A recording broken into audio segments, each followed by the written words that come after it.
It's nice to see you again. Thanks for your time. Probably the easiest place to start is maybe sort of get a general fitness roundup. If I sort of follow on from last Saturday, San Pauli, where are we with Jose Cordoba for this weekend? Still a question mark. We try. He's recovering well, and I think he's actually also okay. It's a matter of us finding the best balance in terms of the week that we step into with a game on Tuesday, Saturday will be best for him. But I think we will see some game time for him. Whether it want to be Saturday, maybe it's not a decision that we have taken yet. I mean, reading between the lines there, he's obviously probably not got too much sort of training with the team this week, which makes it difficult in terms of building into Oxford, I guess, with your selection. Yeah, he has done some. So, but again, it's for us also to be a little bit cautious. And again, we spoke last time, and we spoke about that he hasn't had that much of a holiday, so it's more or less just for him stepping from the Bulgarian season into the Copa America and then directly more or less here. So we also have to respect that and also be a little bit careful about that. Other than Jose, I'm trying to think. I mean, is there any other sort of issues going into this game? We obviously know about Ashley Barnes. Yeah. Not really, I think. No, not really. Which is a good place to be. Yeah, it's okay. It gets even better, of course, because first time I spoke to you since Callum Doyle in the building now. Just firstly, give us your thoughts on why him. We know that you had to be a little bit patient with the Man City situation going off on tour. What do you like in that profile of player? Of course, his passing qualities, very, very high level, and what he's used to is exactly what we need. So a player that we targeted, it feels like a couple of months ago, actually. Had some good talks with him, some good conversations, and we also made a clear plan for him and a player that we really, really like. So it was for us to be patient. Of course, we wanted him to be here as quick as possible, but it was this Monday, and it's fair enough. That's how it is.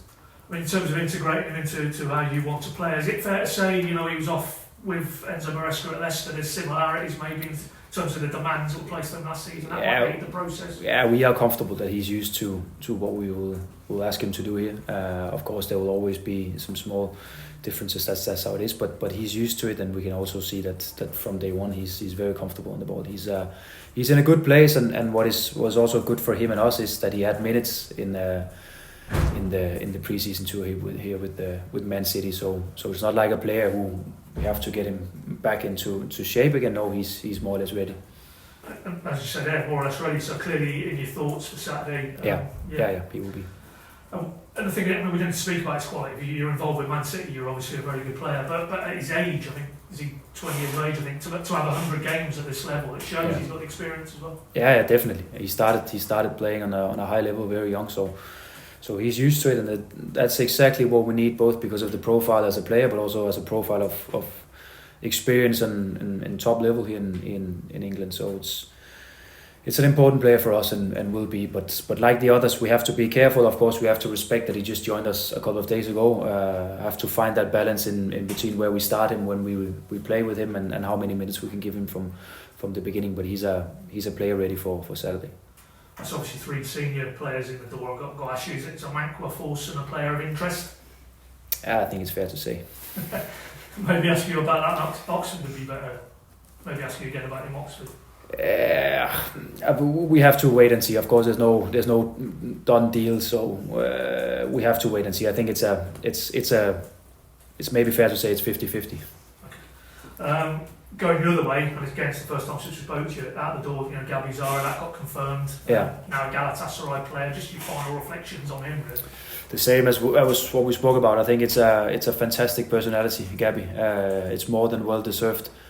Of course, all of us have liked him to see him here in the club next season as well. Of course, but when an offer like this comes on the table and it's a player where he's ready to take the next step, it's also an important signal for us to send as a club. If we have the ambition to bring in players with the potential and quality like Gabi in the future as well, then players need to see that when you perform well here, you also have the option to go to an even higher level. So I think it's a good case for us. It's a great story, and it's really a player where I think I can speak on his behalf, saying that he felt loved here, and he felt that this was actually his club. So I hope that we will see him back sometime.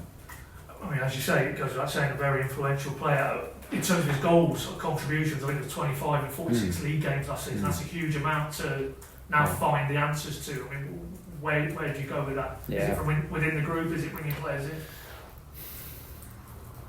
I think we have to be able to find them within the group. I think it is also fair to say that we look at the market and see what we can bring in from outside. It will always be difficult to replace a guy like Gabby 1-to-1, so we have to find players that can do it in their own way and then still contribute to the way that we want to do things. But we in the market, we look for how we can find players that will suit our game model the best possible way, but also of course expecting that some of the next players will now take the step and hopefully can do as many goals and assists as you just spoke about here. I mean, at that point, indeed. I mean, we don't need to look at individual players, but if you're ball our science, for example, you know, some of these younger players, now Gabby's gone, it's like, can you take that responsibility? That's always exciting to see, and there will always be a history before Gabby and after Gabby, and that's how it is with good players. And fortunately, you more or less always see that next ones are ready to take that step, and hopefully we'll create some good stories also this season now. And then maybe most likely we'll talk about transfers out next summer at this point, because someone took that step, someone made that or created that role in the team, which is important for us. I mean, you mentioned transfers out. I appreciate we're here today, you know, speaking about Oxford, but a little bit more speculation around John Rowe, Adam Eder. Where are we? Is it just same stated position from the club? You have valuations. If clubs want to meet those, then you can have talks. Yeah, exactly. That's how it is. These guys, they train with the group and important players for the group, and that's how it is. We have to respect that the window is still open, so many things can happen. We cannot affect what will happen. We cannot affect whether there will be an offer from a club here and there. That's just how it is, and that's also what I tell the players on a daily basis. Fortunately, they're doing well. They're performing well. They're training well, and I will also say that their heads are ready to perform here. Yeah, and one final footnote on that, the fact is they only have to look at Gabby Zara and how that played out. Just focus on your football, everything around you will play out. Exactly, and he's a fantastic story also for us internally to use, because like I said, he was here even before we started pre-season, a couple of days before, just to make sure that he was ready and he was fit, and he's been performing with a very high quality from day one, and that's exactly how you have to behave and how you have to conduct yourself as a player in this difficult market where so many things is going on and so much media attention and so much to read and listen to. But the only thing you can actually do is make sure that you perform on a daily basis. Just want to ask you about one of the younger players. I mean, squad list, the numbers were put out by the club there a day or two ago. Ken Abbo's not on there, so can we read into that maybe Football League line might be the route with him? It can be a possibility for him, yeah. At the moment, there's some way for him to make it into the first team. It doesn't mean that there will be no chance for him. We have to wait and see, but we also have to plan the best possible pathway for him. And whether that will be a loan or another option, I think we will get closer to that within the next 1 week or two. And on that point, I mean, I asked you about Brad Hill specifically after the Sao Paulo, and you stated that, not quite made your mind up where the pathway is. Clearly you value him as a player, but whether it's in the here and now, have you made your mind up on him? Not yet. I think for a coach or manager, when the window is open and the season is started, is not always what you prefer, because so many things is going on while you also have to perform in a league. On the positive side is that you have a couple of games where you can see the squad, you can see the players before you take final decisions with them, and you can also have an idea of where the team is and how many players you actually need going forward. He's been performing well, he's been doing well. What we have to make sure as a club is that we take the right decision for him, because definitely he should be a part of this team. Whether it's now or the future, we have to wait and see. But game minutes is important for him, but it's a player we believe in. Yeah, you've reiterated that again. And as much as there's maybe a focus outside the camp on this window and this transfer window, players like him, I think I'm right in saying he's a 2025 contract. I mean, players who you think are going to be part of it moving forward, do you also need to be almost a twin track, sitting down with them, looking at their futures, maybe doing something contractually with those sort of players? Yeah. Yeah, you don't want to say anything on that, no? Yeah, but it's ongoing conversations always. That's how it is. We can not only plan for the game on Saturday. I know it's it's often perceived from outside when of course the season is started. But we also have to look at the long-term perspective and look at how the team will look like in January when we start again, next summer when we start again, and we have to plan that, and we have to be very careful on how we plan it. And bring it right round now to this weekend in Oxford. Give us a sense of the mood this week. Does it feel like there's a gear change from pre-season and fitness and building up minutes to no? This is now start the season, 3 points. We're ready to go. I think we are ready to go. What has been both good, but also a little bit difficult to handle is, of course, how many players we were to begin with. Some of the more experienced guys coming in pre-season a little bit later have to manage that team and have to balance that team and have to, here the last couple of games find that squad and find these relations between the players. But I think we are ready. We have had some good sessions here the last couple of days, and I think we're getting close to having a good idea on how the squad will look like Saturday, but also going forward in this season. And there's a good energy within the squad. There's a good dynamic. There's a good a feeling of excitement going into Saturday in Oxford. And would that apply equally to yourself and Glenn and all the coaches as well? Yeah, of course, it's fantastic. It's been like that from day one. I like as a coach pre-season because so much work to be done, and you can really feel that you're a football coach when you have the players on pitch more or less every day. But of course also when the season starts, and I just heard we have 1,500 fans in Oxford more or less, and on Saturday it's just fantastic to get started and in front of these guys. So we will do everything we can to perform as good as possible and make sure that we are prepared. And on that point, preparation, just interested because it's probably the first time we've sat down with you and it's for real now. I mean, how much do you divert of your time during the week, you and your coaches, to the opposition, to analysing what they're about, their strengths and weaknesses? Or are you more of a coach? No, it's about us and what we do. It is what we do, and that's the most important part, but we have to know what they do as well. We will never be a team that adapts too much to what they do, but we have to prepare the players on how they play, the strengths, weaknesses, types of players, and so on. We have to prepare our players. But hopefully what you will see is a Norwich team that from Saturday to Saturday look like Norwich, no matter where we play and no matter who it's against. But there can be some small details in it, some small tactical adjustments, which for the trained eye would be easy to find, and for the non-trained eye maybe a little bit more difficult to find. And in terms of the type of game, I think it's a given that they've come up, they're newly promoted, they've had that Wembley success, so there's going to be a momentum around that place, isn't it? Players, fans, anybody connected with that club, there's an excitement there, and you probably have to, with it being their first home game, they'll be really up and at, you're going to have to probably deal with that element as well. I think it is like that with every game in the Championship. I think no matter where we go, when we are the away team, I think we can expect a crowd where they will be supporting the home team as much as possible. They will come out with everything they have. We have to make sure that we are as excited as they are. It's also first game of the season for us, and I expect that we will perform on a high level from minute one, but also be ready to take that fight that it will be most likely in the beginning of the match. But it's fair to say when you go on as a away team, there will always be a crowd supporting the other team. That's how it is. But I just highlighted that we have 1,500 away fans for the game as well. So hopefully they can also be backing us up when we need it. But it's important for us to tell the story that it's also a first game of the season for us, and we will come out with full power and full energy. But you're right, it is the first game, and I thought it was interesting after the South Valley game. You said, look, it's not going to be perfect. Maybe game 1, game 2, game 3, maybe even longer, because we know what you're trying to do now. It's quite a change from what's gone before. So those fans there, the ones who are not at the game but watching, what's the baseline, do you think, in this first month or two? What can they expect, or what do you expect from your side? It has to be clear that we are building something here, and we're trying to change the way that we play and the way that we perform just a little bit. We try to change the strategy in the club to play with a little bit younger squad. So it needs to be clear from day one what we do.